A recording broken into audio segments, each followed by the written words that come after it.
Okay so यहाँ पे ये नज़र आ रहा है कि मीट्रिक टेंसर, यानी अब इसकी प्रॉपर्टीज़ हैं। पहला ये कि ये 2 रैंक टेंसर है क्योंकि इसमें 2 इंडेक्स हैं। दूसरा ये कि सिमेट्रिक है, मतलब इंटरचेंज करने पे इसकी वैल्यू में कोई फ़र्क नहीं आता। कोऑर्डिनेट पे डिपेंड करता है, जैसे कि ऊपर आपने देखा जी एक्स पे डिपेंड कर रहा था। ठीक है। बहुत से केसेस में मीट्रिक के सिर्फ डायगोनल एलिमेंट होते हैं, जिस तरह मैंने आपको मिनकॉस की मीट्रिक का बताया था, लेकिन ये हमेशा ऐसा नहीं होगा। समटाइम ऑफ डायगोनल एलिमेंट्स भी आएंगे। डिटर्मिनेंट इसका कैसे डिफाइन होता है कि आप डिटर्मिनेंट जो मैट्रिक्स का जो भी लेंगे उसको आप इस तरह से लिखते हैं, ये तो आपको पता है। फिर ये भी पता है कि अगर डिटर्मिनेंट नॉन जीरो हो तो इसको नॉन सिंगुलर मैट्रिक्स कहते हैं। इनवर्स लेना हो, कोवेरिएंट, ये बड़ी इंपॉर्टेंट प्रॉपर्टी है कि कोवेरिएंट मीट्रिक टेंसर का अगर इनवर्स लें तो वो कॉन्ट्रावेरिएंट बन जाता है, या कॉन्ट्रावेरिएंट का इनवर्स लें तो वो कोवेरिएंट बन जाता है। You can check it. अब आपको अगर मिसाल के तौर पर अगर आपके पास मिनकॉस की मीट्रिक है -1 1 1 1 डायगोनल एलिमेंट्स, बाकी सारे जीरो, तो आप उसका इन्वर्स लेके देख लें तो आपको नज़र आएगा कि जो कोवेरिएंट इंडेक्स वाला होगा वो कॉन्ट्रावेरिएंट इंडेक्स का इन्वर्स होगा। दूसरे लफ्ज़ों में अगर दोनों को मल्टीप्लाई करें तो उनका एक इंडेक्स जो है वो कॉन्ट्रैक्ट हो रहा होगा, तो दूसरे इंडेक्स मिलकर क्रोनिकल डेल्टा बना देंगे, न्यू और म्यू। ठीक है। सच दैट के न्यू म्यू इक्वल होगा तो आपको यहाँ ये 1 देगा। अब 1 आएगा तो क्या होगा, g nu lambda will be equal to 1 over g lambda mu, यानी कोवेरिएंट वाला बराबर होगा 1 ओवर कॉन्ट्रावेरिएंट वाला। तो दैट इज वाई यहाँ पे लिखा हुआ है कि कोवेरिएंट का इनवर्स कॉन्ट्रावेरिएंट आएगा। इसको सादा लफ्जों में वो इस तरह भी लिख देता है बगैर इंडेक्स के समझाने के लिए कि जी और जी इनवर्स करें या जी इनवर्स ऑफ जी करें तो 1 आएगा। ठीक है, तो ये वही चीज़ लिखी हुई है। बाकी चीज़ें जो है अगर डायगोनल हो तो ये चीज़ें आपने की हुई हैं। अच्छा, इसके बाद ये नेक्स्ट एक आर्टिकल स्टार्ट कर लेता है। वो ये है कि आप डॉट प्रोडक्ट लें दो वेक्टर्स का, एक्स म्यू और एक्स म्यू का, एक कॉन्ट्रावेरिएंट और एक कोवेरिएंट। तो डॉट प्रोडक्ट आपको पता है, एक वेक्टर का डॉट प्रोडक्ट अपने ही साथ अगर उसका डॉट प्रोडक्ट लिया जाए तो वो उसका स्क्वायर बन जाता है मैग्नीट्यूड का। तो इसका मैग्नीट्यूड का स्क्वायर इस तरह से लिखते हैं, जिसको आप नॉर्म भी कहते हैं। नॉर्म, लेंथ भी नॉर्म भी कहते हैं। किसी भी वेक्टर की लेंथ निकालनी हो तो बेसिकली उसकी नॉर्म निकाल के फिर उसका रूट लिया जाता है। तो that is Y X square को नॉर्म कहा जा रहा है।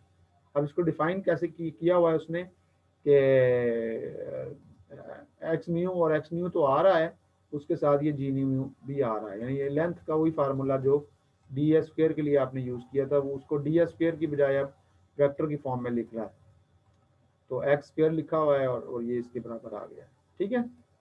बाकी इसके बारे में मजीद ये है कि अगर आपकी नॉर्म पॉजिटिव है, एक्स स्क्वायर पॉजिटिव है, तो उसका मतलब मीट्रिक को कहते हैं पॉजिटिव डेफिनेट।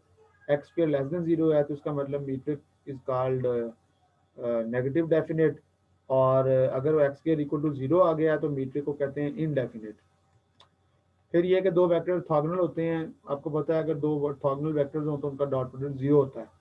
तो यहाँ पे एक्स और वाई दो वेक्टर्स हैं, उनका dot product equal to zero है। लिखने का तरीका ये है कि आप एक इंडेक्स ऊपर लिखेंगे एक नीचे, और अगर नीचे वाला इंडेक्स भी ऊपर लिखना चाहते हैं तो साथ मीट्रिक टेंसर आएगा। This is very important. ये प्रॉपर्टी भी आगे अगले पेज पे लिखी होगी कि मीट्रिक टेंसर अगर किसी भी वेक्टर के साथ मिले तो ये इंडेक्स को ऊपर या नीचे कर सकता है। ठीक है, तो इसकी प्रैक्टिस अभी हम देख लेते हैं। ये नेक्स्ट पेजेस के ऊपर की होगी। सॉरी, ये कौन सा पेज है, 173। so let's go to the 174 page. this is 174 page. ठीक है, तो ये मजीद उसकी कुछ प्रॉपर्टीज लिखी हुई हैं। मसलन अगर आपके पास कॉन्ट्रावेरिएंट वेक्टर है तो जी मल्टीप्लाई होकर उसको कोवेरिएंट बना देता है। किस तरह बना देता है कि न्यू और न्यू सम हो जाते हैं और म्यू बाकी बचता है। तो डिमेंशनल एनालिसिस ये कहता है कि म्यू अगर इधर नीचे है तो इधर भी नीचे लिखना पड़ेगा। दूसरे लफ्जों में जी की ये प्रॉपर्टी है कि जी कॉन्ट्रावेरिएंट को कोवेरिएंट बना देगा और कोवेरिएंट को कॉन्ट्रावेरिएंट बना देगा। यानी इंडेक्स अगर नीचे है और आप उसको ऊपर करना चाहते हैं तो ऊपर वाले इंडेक्स वाला मीट्रिक मल्टीप्लाई करें, और अगर किसी वेक्टर का इंडेक्स ऊपर है आप उसको नीचे लाना चाहते हैं तो नीचे वाला मीट्रिक उसके साथ मल्टीप्लाई कर दें। सिमिलरली अगर आपके पास 2 रैंक का वेक्टर की बजाय टेंसर है और उसका कोई भी एक इंडेक्स आप नीचे लाना चाहते हैं, फर्स्ट करें सिग्मा वाला इंडेक्स जो है वो नीचे लाना चाहते हैं, तो सिग्मा को कॉन्ट्रैक्ट करवा दें नीचे वाले मैट्रिक्स से, तो वो कॉन्ट्रैक्ट हो जाएगा और म्यू जो है उसकी जगह ले लेगा और यहाँ पे न्यू म्यू दे, तो ये कॉन्ट्रावेरिएंट टेंसर था, ये मिक्स टेंसर बन गया। सिमिलरली अगर कोवेरिएंट टेंसर है तो उसको भी मिक्स टेंसर बनाया जा सकता है। सिग्मा को ऊपर उठाना है तो आप ऊपर वाला जो जी है वो इसके साथ मल्टीप्लाई करें और सिग्मा को कॉन्ट्रैक्ट करवा दें, सिग्मा की जगह पे म्यू आ जाएगा और ये आपको न्यू म्यू मिल जाएगा। इन जनरल आपके पास अगर बहुत ज्यादा इंडेक्स वाले टेंसर हैं तो उनको इस तरह लिखा जा सकता है। ठीक है, ये अब आप चेक कर सकते हैं, कोई मसला नहीं। ठीक है जी। सिग्नेचर ऑफ अ मीट्रिक भी मैंने लास्ट टाइम आपको बता दिया था कि डायगोनल एलिमेंट्स का जो सम होता है वो सिग्नेचर कहलाता है। तो मिन्कोस्की में ये था, इसने सिर्फ मिन्कोस्की की मिसाल दी हुई है। आपको याद है उसमें टाइम कंपोनेंट पॉजिटिव होता है और स्पेस कंपोनेंट सारे नेगेटिव लेते हैं, सारों को जमा कर लें तो -2 आता है, तो ये -2 सिग्नेचर होता है, ये हमने ऑलरेडी पढ़ा हुआ है। तो 174 ये कंप्लीट हो गया। इसके बाद मैं दो दो क्वेश्चंस हैं जो रहते हैं जिनको हमने अब स्टडी करना है। Now the question is to find a relation for Christoffel symbols in terms of metric tensor and its derivatives। तो अभी आप देखेंगे कि जो क्रिस्टोफल सिंबल है गैमा, वो जी और जी के डेरिवेटिव्स की फॉर्म में लिखा जा सकता है। उसके लिए ये डेरिवेशन है, ये बड़ा इंपॉर्टेंट क्वेश्चन है और आपके यूनिवर्सिटी के पेपर में काफ़ी दफ़ा आ चुका है और इसकी फिजिकल इंटरप्रिटेशन भी बड़ी इंपॉर्टेंट है, but we will discuss this later. तो फर्स्ट लेट्स से हमारे पास वही स्टार्टिंग पॉइंट है कि एक वेक्टर है जिसके जो इस कोऑर्डिनेट पे डिपेंड कर रहा है। जब इस कोऑर्डिनेट को चेंज करते हैं यानी एक नए पॉइंट पे चले जाते हैं तो वेक्टर की वैल्यू भी चेंज हो जाती है। तो नए पॉइंट पे कोऑर्डिनेट बन गए एक्स प्लस डी एक्स और वेक्टर बन गया X mu plus del X mu. आपको याद है ये जो चेंज है इसको कैसे एक्सप्रेस करते हैं, लास्ट टाइम आपने देखा था कोवेरिएंट डेरिवेटिव की डेफिनेशन में कि इसको गामा के साथ रिलेट किया जाता है इस तरह से। वही चीज़ यहाँ पे दोबारा लिखी हुई है कि एक्स और डी एक्स में ये लीनियर होगा चेंज। ठीक है, यानी अगर एक्स जीरो हो जाए या डी एक्स जीरो हो जाए तो डेल एक्स को जीरो होना चाहिए, दैट इज वाई ये लीनियर रिलेशन है। और प्रोपोर्शनलिटी खत्म करने के लिए गामा लगाया था, माइनस कन्वेंशन की वजह से आ रहा है, इसको पैरेलल ट्रांसपोर्ट इक्वेशन भी कहते हैं। ओके, फिर हमने कहा था कि स्टॉफल सिंबल दो तरह का हो सकता है, सिमेट्रिक और एंटी सिमेट्रिक। हम सिर्फ सिमेट्रिक पार्ट को डिस्कस किया करेंगे जिसमें टॉर्जन टेंशन जीरो होता है, यानी दोनों इसको उधर ले जाएं तो वो माइनस करें और वो इक्वल टू जीरो आता है, तो टॉर्जन टेंशन इन दोनों के डिफरेंस से डिफाइन होता है। बहरहाल ये हमने किया हुआ। अभी ये भी हमने देखा है, इनर प्रोडक्ट कह लें या डॉट प्रोडक्ट कह लें या नॉर्म ऑफ द वेक्टर कह लें, लेंथ ऑफ द वेक्टर कह लें, तो वो आपने एक्स स्क्वायर से निकाली है। एक्स डॉट एक्स को आप एक्स म्यू लिख सकते हैं और नीचे वाला इंडेक्स ऊपर करना है तो साथ जी लगा सकते हैं। अब आप ये अब आप हम ये यहाँ पर कंडीशन लगा रहे हैं कि this quantity is invariant under parallel transport of the vector, यानी किसी भी वेक्टर को पूरी मैनीफोल्ड पे कहीं भी ट्रांसपोर्ट कर लें उसके मैग्नीट्यूड पे फर्क नहीं पड़ता। बिल्कुल जैसे अगर आप कॉपी के ऊपर एक वेक्टर ड्रॉ करें एंड देन उसको कॉपी के ऊपर मुख्तलिफ जगह के ऊपर आप उसको ट्रांसपोर्ट करते रहें, जगह जगह उसको बनाते रहें, उसकी लेंथ पे कोई फर्क नहीं पड़ेगा, उसकी डायरेक्शन पे कोई फर्क नहीं पड़ेगा। दूसरे लफ्जों में उसका नॉर्म जो है वो कांस्टेंट रहेगा, जिसका मतलब है कि डेल ऑफ एक्स स्क्वायर जो है वो इक्वल टू जीरो होगा। अब एक्स स्क्वायर की ये डेफिनेशन है वो यहाँ पुट कर दी। तीन चीजें हैं, चूंकि मैंने बताया था कि जी जो है वो भी एक्स पे डिपेंड करता है, लिहाजा वो कांस्टेंट नहीं है, उसका भी डेरिवेटिव आएगा।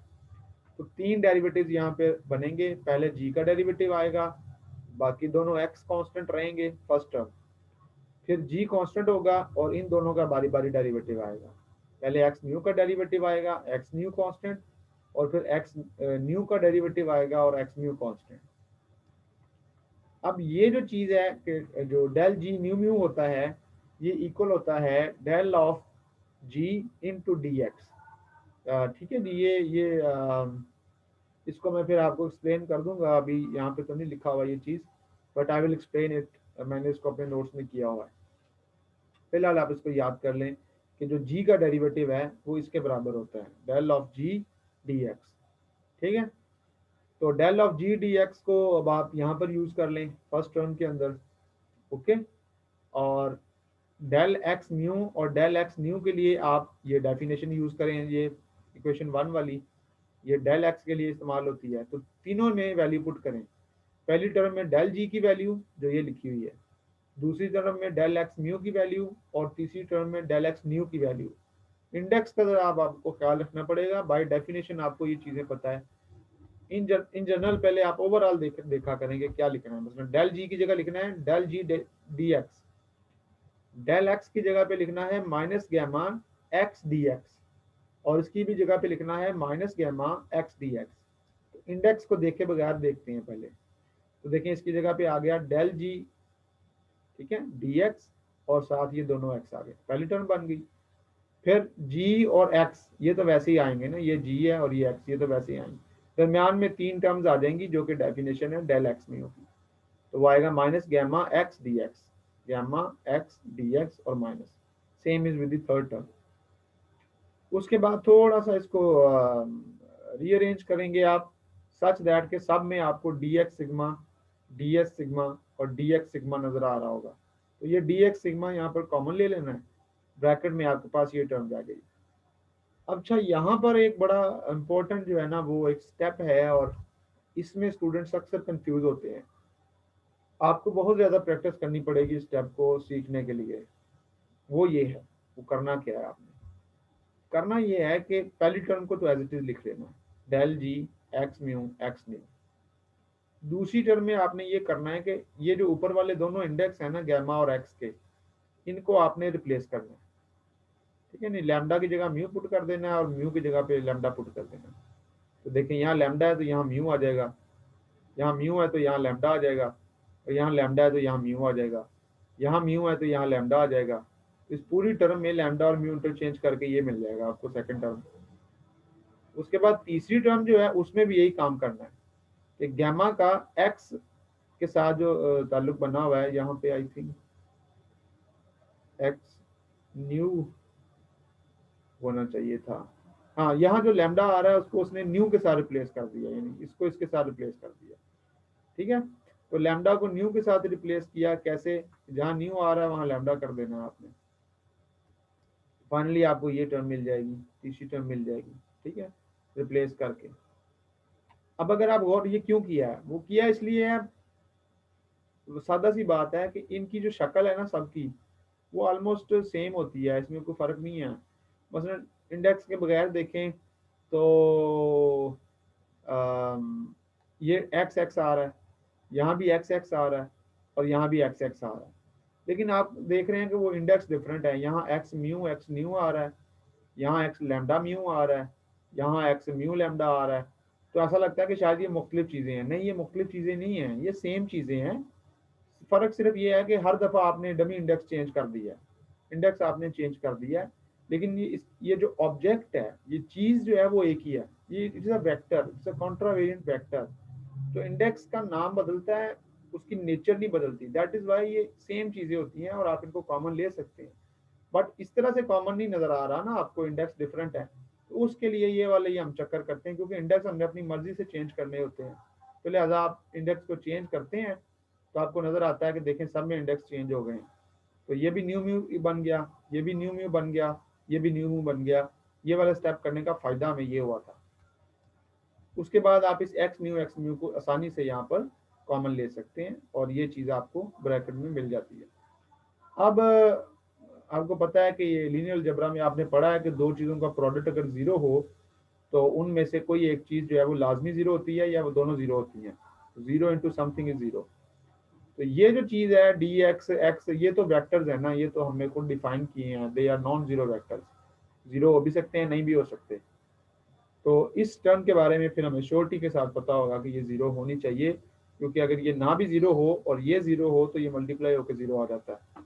तो इस ब्रैकेट को आप इक्वल टू ज़ीरो कर सकते हैं। इस तरह भी समझ लें कि ये आपकी ज्योमेट्री है, ये आपकी लाइन एलिमेंट्स है, तो ये तो ज़ीरो नहीं है ना। तो इस वजह से ये वाली जो पार्ट है ब्रैकेट वाला, this is equal to zero. अब इसके बाद एक और स्टेप है यहाँ पे, जो कि अगेन थोड़ा सा टफ भी है, लेकिन बहुत आसानी के साथ हो जाएगा अगर आप इंडेक्स में कंफ्यूज ना हो। करना क्या है, आपने यहाँ पे करनी है साइक्लिक परम्यूटेशन। इसी इक्वेशन को दो दफ़ा और लिखना है। तो ये जो क्वेश्चन है इसको दोबारा लिखा हुआ है। पहले देखें शक्ल सबकी एक जैसी है, डेल जी डेल जी डेल जी, तीनों टर्म डेल जी हैं। दूसरी टर्म जी गैमा जी गैमा जी गैमा, तीसरी टर्म जी गैमा जी गैमा जी गैमा। फर्क कहाँ पे आ रहा है? फर्क इंडेक्स में आ रहा है। इंडेक्स में कैसे फर्क लाना है उसके लिए अब आपने यहाँ पे बड़ा आसानी मतलब ट्रिक जो है ना वो देखना है कि ये क्वेश्चन जो है ना ये सिमेट्रिक है न्यू म्यू और सिग्मा में। इसका मतलब है कि न्यू म्यू सिग्मा की जगह पे लिखा जा सकता है सिग्मा न्यू म्यू, और सिग्मा न्यू म्यू की जगह पे लिखा जा सकता है म्यू सिग्मा न्यू। ये वही बात, वो साइक्लिक परम्यूटेशन जो होती है तीन इंडेक्स की, यानी आप जैसे एक्स वाई जेड, ठीक है ना, तो Z X Y Y Z X इस तरह देखते होते हैं, तो ये बिल्कुल वही चीज़ है कि न्यू म्यू सिग्मा, सिग्मा से फिर शुरू कर लें सिग्मा न्यू म्यू, फिर म्यू से शुरू कर लें म्यू सिग्मा म्यू। ठीक है, तो ये चीज़ अब आपने यहाँ पे इस्तेमाल करनी है। कैसे? ये देखो, ये है सिग्मा न्यू म्यू, राइट। तो यहाँ पे आपने देखा कि अगर सिग्मा न्यू म्यू आ रहा हो तो उससे अगली इक्वेशन में आपने म्यू से शुरू करना है और म्यू सिग्मा न्यू लिखना है। तो इसका मतलब सिग्मा की जगह न्यू आ जाएगा, म्यू की जगह सिग्मा आ जाएगा और म्यू की जगह म्यू आ जाएगा, यानी सिग्मा न्यू म्यू की जगह पे न्यू सिग्मा म्यू आएगा, यानी इसके बाद ये टर्म आएगी। तो ये किया। अब अकॉर्डिंगली आपको पता है जहाँ सिग्मा आ रहा है वहाँ न्यू लिख दें, यहाँ सिग्मा था यहाँ न्यू लिख दें, यहाँ सिग्मा था यहाँ न्यू लिख दें। ठीक है, और इसी तरह आपको पता है कि म्यू की जगह क्या लिखना है? सिग्मा। तो ये देखो यहाँ म्यू था यहाँ सिग्मा लिख दें, यहाँ म्यू था यहाँ सिग्मा लिख दें एंड सो ऑन। लैम्डा को आपने नहीं छेड़ना, वो वैसे का वैसे ही आ रहा है ऊपर। ठीक है, अब ये टर्म आपने लिख ली। अब आपको पता है ये टर्म कहाँ खत्म हो रही है? म्यू पे। तो जो टर्म म्यू पे खत्म हो रही होगी वो दोबारा से शुरू होगी, कहाँ से शुरू होगी? म्यू से ही शुरू होगी। और अब आप अगली टर्म में म्यू न्यू सिग्मा इस्तेमाल करेंगे। तो ये देखो निचली टर्म में म्यू न्यू सिग्मा किया हुआ है। इसका मतलब ये है कि इसी टर्म में म्यू की जगह न्यू आ जाएगा, सिग्मा की जगह न्यू आ जाएगा और म्यू की जगह सिग्मा आ जाएगा। तो इसको देखते हुए बाकी में भी चेंज कर लें। मसलन न्यू की जगह म्यू है, देखो ये न्यू है ये म्यू बन गया, ये न्यू है ये म्यू बन गया। इस तरह सिग्मा की जगह म्यू करना है। तो ये देखो ये सिग्मा है ये म्यू बन गया, ये सिग्मा है ये म्यू बन गया, और फिर म्यू की जगह आपने सिग्मा करना है। तो म्यू था सिग्मा बन गया, और कहाँ म्यू? यहाँ म्यू है तो सिग्मा बन गया। नहीं, अगली दो टर्म्स को अकॉर्डिंगली आपने करना है। पहली टर्म से आपको परमुटेशन की समझ आ जाएगी। मैं अगेन रिपीट कर रहा हूँ, पहली टर्म में सिग्मा न्यू म्यू, तो उसके बाद इसको देखते हुए अगली टर्म बनानी है न्यू सिग्मा म्यू, तो इससे अगली टर्म बना ली न्यू सिग्मा म्यू। तो इससे ये टर्म आपने बना ली, लेकिन दोनों को कंपेयर करें तो नजर आ रहा है कि सिग्मा की जगह न्यू लिखा है। बाकी टर्म्स में भी यही काम करना है, म्यू की जगह सिग्मा और न्यू, यानी वो सारे इंडेक्स रिप्लेस करने हैं। अब अगली टर्म को देखें, न्यू सिग्मा म्यू है ना, तो उसके बाद क्या आना चाहिए? म्यू पहले आना चाहिए, तो वो ये टर्म बनेगी mu new sigma, mu new sigma. Again आप रिप्लेस कर रहे हैं म्यू को न्यू से, तो पूरी इक्वेशन में ये काम आपने करना है। तो ये तीन इक्वेशन जब बन जाएं, अब आपने अगला स्टेप ये करना है कि आपने इक्वेशन 1 और 2 को ऐड करना है और उन दोनों के एडिशन में से माइनस कर देना है तीसरी इक्वेशन को। ठीक है ना, इन दोनों को ऐड करेंगे, इस इक्वेशन सारी को और इस इक्वेशन को, और माइनस इस इक्वेशन को, तो ये 9 टर्म्स होंगी एक इक्वेशन में जो कि इक्वल टू 0 आ रही होंगी। तो let's go to the next page, 176 पे बनने जाना है।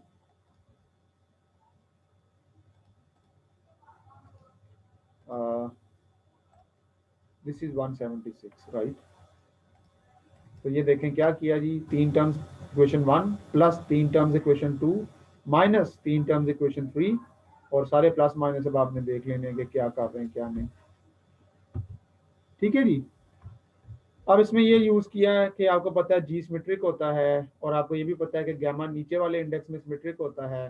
वो प्रॉपर्टी यहाँ पे यूज़ करेंगे तो बहुत कुछ जो है वो आपको रिड्यूस होके ये मिल जाएगा। मसलन ये कि डेल सिग्मा वाली टर्म्स जो है ना वो ये वाली दो टर्म्स बचेंगी, तीन टर्म्स बचेंगी, यानी पहली पहली टर्म जो है ना यहाँ पे ये बच जाएगी, del sigma del sigma del sigma. तो ये आ गई del sigma del sigma del sigma, दो के साथ पॉजिटिव है और एक के साथ माइनस। तो ये देखो पहली के साथ भी पॉजिटिव है, तीसरी के साथ भी पॉजिटिव है और आखिरी के साथ माइनस है। ठीक है, तो उसके बाद इन ये छह टर्म्स हैं, इनमें से 4 जीरो हो जाएंगी यूजिंग दिस प्रॉपर्टी, और सिर्फ 2 टर्म्स बचेंगी, वो आपने यहाँ पे लिखी हुई है। देन आप इस वाली टर्म को जो है वो दूसरी साइड पे ले जाएं, तो एक तरफ आपके पास डेल जी वाली टर्म्स रह जाएंगी। फिर आप इस 2 को डिवाइड कर दें इधर। अब यहाँ से अगर जी ख़त्म करना है, ठीक है ना, एक तरीका ये है कि आपको नज़र आ रहा है लैम्डा लैम्डा क्या हो रहा है यहाँ पर, कॉन्ट्रैक्ट हो रहा है।